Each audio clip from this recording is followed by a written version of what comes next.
Ky ushtrim është marrë nga libri Matematika 9 i shtëpisë botuese Pegi me autor Edmond Lulja dhe Neritan Papamusta. Atëherë përmbajtja e ushtrimit apo problemit gjeometrisë është kjo.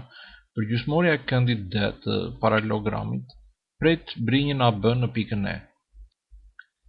Në figurë po ndërtojmë përgjysmoren e këndit D, si dhe pikën E, e cila është krijuar nga ndërprerja e kësaj përgjysmore me brinjën AB.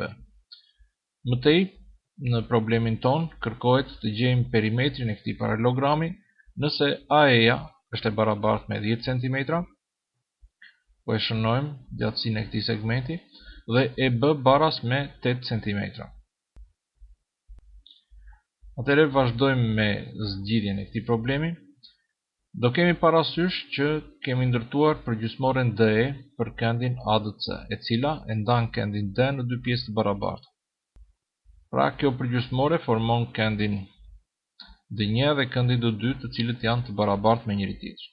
Duke patur parasysh që brinjtë e kundërta të paralelogramit janë paralele me njëra tjetrën dhe duke e konsideruar përgjysmoren DE si një prerse të këtyre paraleleve, do të thoshim që këndi D2 është një kënd ndërrues i brendshëm me këndin A e D. Pra, këndi D2 është i barabartë me këndin A e D. Por nga ana tjetër, këndi D2 është i barabartë dhe me këndin D1, sepse janë dy këndet të krijuara nga përgjysmorja DE e këndit D. Gjë që do të thotë se këndi 1 është i barabartë me këndin A e D. Mëtej, do të thoshim se këta dy kënde të barabartë tashmë janë kënde të bazës të trekëndshit A e D. Pra, trekëndshi A e D do të jetë një trekëndësh dy brinjesh. Si rezultat, brinjtë e tij anësore do të jenë të barabarta. Pra, AE-ja do të jetë e barabartë me AD, kështu që mund të thoshim që gjatësia e AD-s, që është edhe brinja e paralelogramit, do të jetë 10 cm.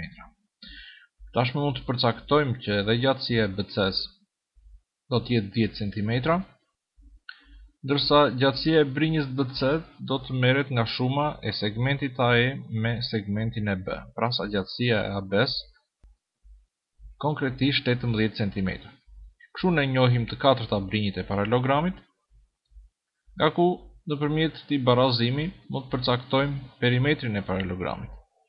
Zvendësojmë AB-n dhe BC-n si dy brinjë të paralelogramit me gjatësitë e tyre, përkatësisht 18 dhe 10, dhe mëtej, duke kryer veprimet, përcaktojmë vlerën e perimetrit që është 56 cm.